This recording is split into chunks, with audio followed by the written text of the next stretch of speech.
दर्द के बहाना करे लूले गोरी, कमर में दर्द के बहाना करे लूले गोरी, कमर में दर्द के बहाना करे लू माई रे।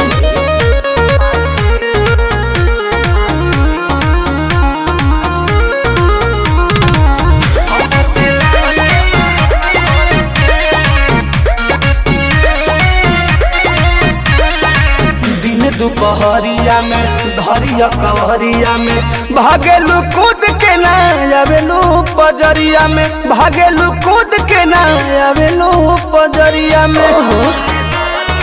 ए जी हो अपना सुख खाती हमारा के दुख दिले, कहे दिलवा में राजा जी हुक दिले।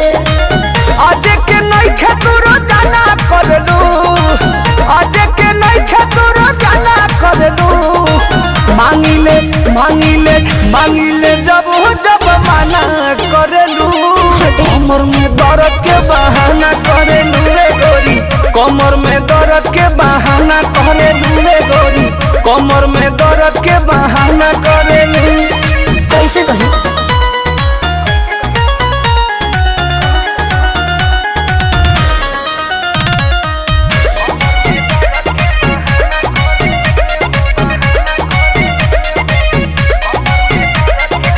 बारू तू कमाल के रखेलू संभाल के, कहे छछनावा तारू निकी निहाल के, कहे छछनावा तारू निकी निहाल के।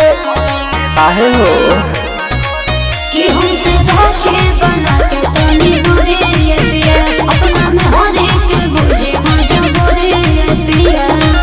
परमत प्रियांशु के ना खाना देवेलू, परमत प्रियांशु के ना खाना देवेलू, मांगिले मांगिले मांगिले जब जब माना करेलू, कमर में दर्द के बहाना करेलू रे गोरी, कमर में दर्द के बहाना करेलू रे गोरी, कमर में दर्द के बहाना करेलू।